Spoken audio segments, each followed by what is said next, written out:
You ask Tiger to solve. This deals with linear equations with one unknown. The final result is d equals -5. Let's solve it step by step. Swap sides. Group all constants on the right side of the equation. Subtract 4 from both sides. Group like terms. Simplify the arithmetic.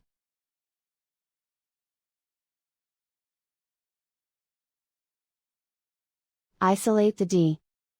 Divide both sides by -2. Cancel out the negatives.